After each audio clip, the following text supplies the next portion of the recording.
Call halal Yahweh Bashim Yahushai Bahashim Wadash. Double honors to the elder apostles and the elder bishops of GMS, including the elders that came before them that taught us this truth. Shalom and salutations to all the brothers that put you in the word of truth and in sincerity, the hopeful elect tabernacle of David. The Aquat that are listening and learning, being a pillar of rest, the 144,000, the 1/3, the hopeful elect of Israel. I'm the brother Yahshua. I'm back with the World War III Daily Update. Shalom and salutations to you as well. I'm going to start here, Joel 3 and 2, as we do. All right, and Salakia for the Wars and Rumors of War Tuesday. I forgot all about it. But anyway, War Wednesday. This is War Wednesday. More War Wednesday.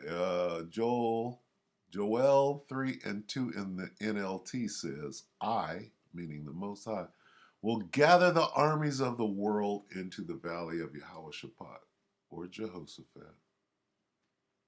Right? Most High's name is not Jehovah, it's Yahweh. And Shaphat, there ain't no J in the Hebrew. All right? Yehoshaphat, God's judgment. There I will judge them for harming my people, my special possession, for scattering my people among the nations, and for dividing up my land. Who divided up the land? Well, they're over there fighting over it right now. Right? And it's time to be judged. How do we know? Because they're everybody's sending their armies into the Middle East, are they not? Right? And Proverbs 1 and 11, 11 and 1, Salakia, let's see, Proverbs 11. You might think that you have, wait a minute, Salakia. What do I want here? Is it Psalm? What am I looking for? Let's get it. The King's Heart.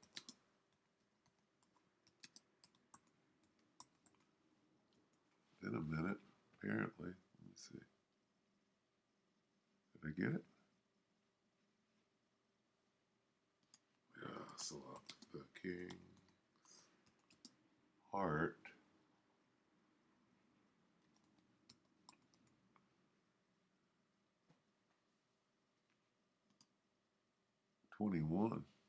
Proverbs 21 and 1, Salakia, is that God is controlling everybody. There is no free will. Starting with the king. Proverbs. It is. It's not. Let's go down here. What are we looking for? Okay, your heart is your mind. Good news. The Lord, Yahweh Ba'Shem Yahushai, controls the mind of a king. So we're dealing with not MK Ultra, MK, in this case C, not MK Ultra, MK Supreme. Okay? The Lord controls the mind of a king as warships headed towards the Middle East, right?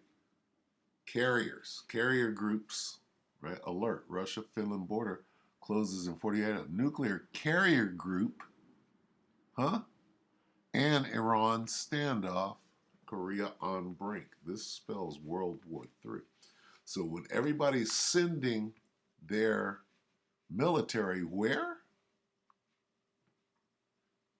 Nuclear carrier and Iran, that's in the Middle East. Yeah. Actually, it's World War III, but what we're showing again is the fact that God, is controlling the minds of all of the presidents and prime ministers and de facto leaders of the country to send their military where? Into the Middle East. I I will gather the armies of the world into the valley of Yehoshaphat, which is in the Middle East. That's where the final war is going to be. But first, the world war, right? Which is the world, the field. The field is the world, yeah?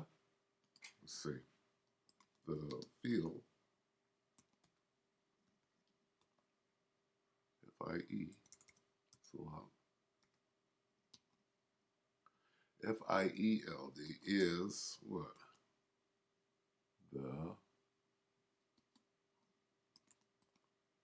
world. The field is the world. Okay?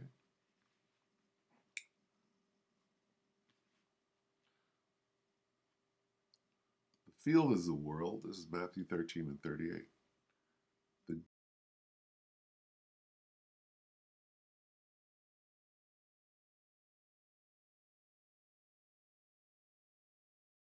So, let's watch this.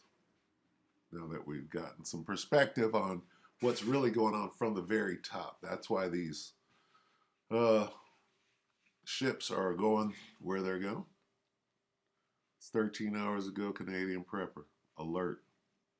Take it away, Nate. We can watch a little bit of this. Maybe just the preamble. What he does is he comes in and he kind of tells you what he's going to talk about, and then he goes in individually on each subject and breaks it down. So we'll just hear what he has to say. All right, so the pernicious mission creep into the thermonuclear apocalypse continues in the last 24 hours, unabated, as Finland decides that it is going to be shuttering its borders completely on November 30th with the Russians.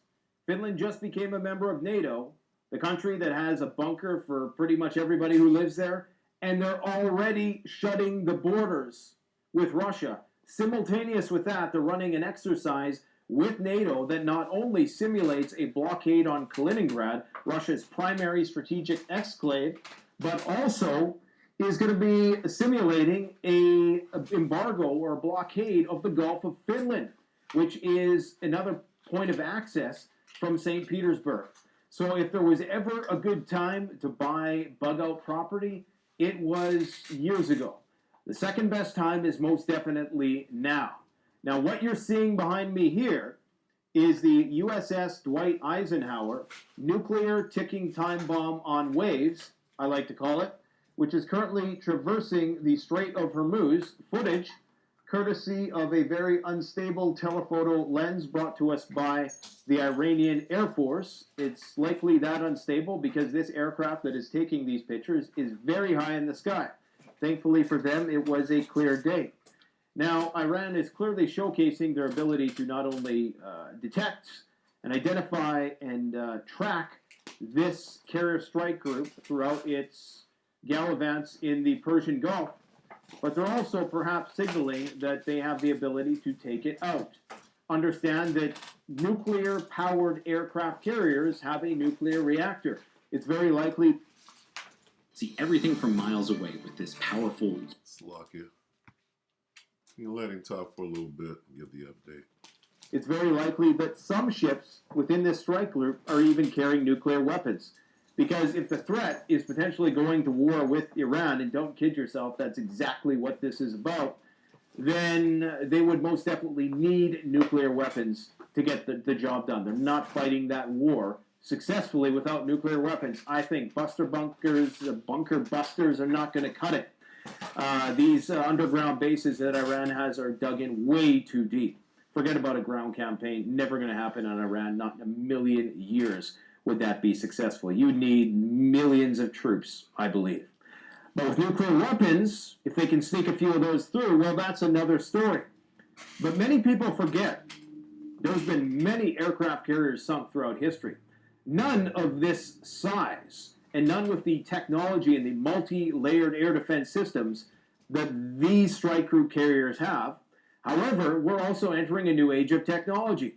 And these aircraft carriers were developed, a lot of them, before the advent of drone swarms. Drone swarms, which I did a video. Let's see. Might have to cut you right there. Cut your wisdom there, player. And go here. Are drones in the Bible, right? Which goes into, right, the outdated World War II type weapons such as carriers, right?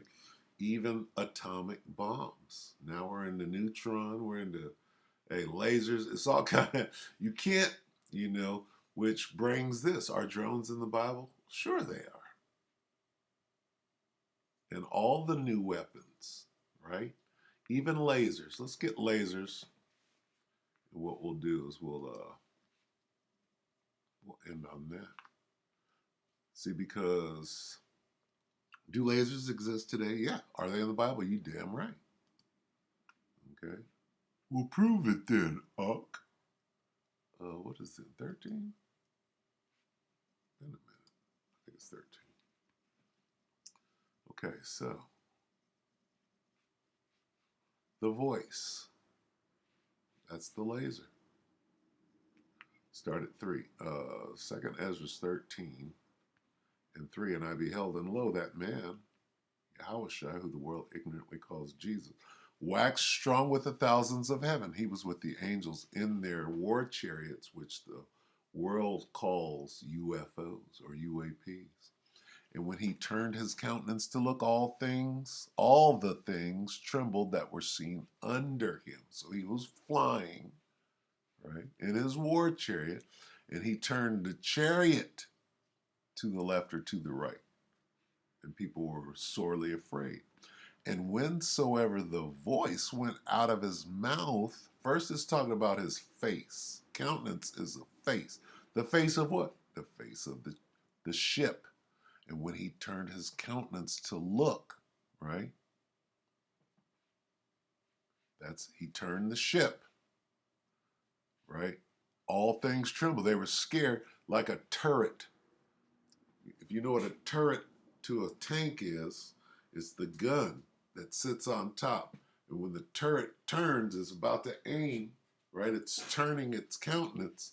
And then what does it do after it locks in on its target? It shoots whatever projectile comes out. And whensoever the voice went out of his mouth, see, so what they're doing is they're using metaphors to describe a war chariot and its weapon system. The voice is the laser that went out of the war chariot. All they burned, what voice? That heard his voice. What voice burns you? Like as the earth faileth when it feeleth the fire. This is a metaphor for a war chariot, a spaceship, if you will, like Star Wars. Pew, pew, pew, pew, shooting what? Photon torpedoes, shooting lasers and shit. Okay? That's what this is, the voice. And whensoever the voice went out of his mouth, all they burned that heard his voice. Like as the earth faileth when it feeleth the fire. Okay? Now, it gets even more descriptive. Here's the gathering. And after this I beheld, and lo, all they which were gathered together to subdue him were sore afraid, and yet durst fight. That goes back to what? It goes back to, quickly, Joel, right? Where he gathered. See these words, gathered together? I will gather the armies of the world into the valley of Yehoshaphat. We go over to the Apocrypha, the forbidden books, right? Which they're not. They're in the 1611. And it says, and after this I beheld, and all they which were gathered together to subdue him were sore afraid, and yet durst fight. Keep saying gathered together. That's talking about World War III. All right. And lo, as he saw the violence of the multitude that came, this is World War III, he neither lifted up his hand, nor held sword, nor any instrument of war. So it's showing you that this is a weapon. Hand is a weapon. Sword is a weapon. Instrument of war is a weapon. But only I saw that he sent out of his mouth, there's his voice again, whensoever the voice went out of his mouth, right? But only I saw that he sent out of his mouth as it had been a blast of fire, lasers, and out of his lips a flaming breath, lasers, or photon torpedo, and out of his mouth and out of his tongue he cast out sparks. These are weapon systems. And they were all mixed together. The blast of fire, the flaming breath, and the great tempest, and fell with violence upon the multitude which was gathered together, which was prepared to fight, and burned them up every one, so that upon a sudden of an innumerable multitude, nothing was to be perceived but only dust and smell of smoke. When I saw this, I was afraid.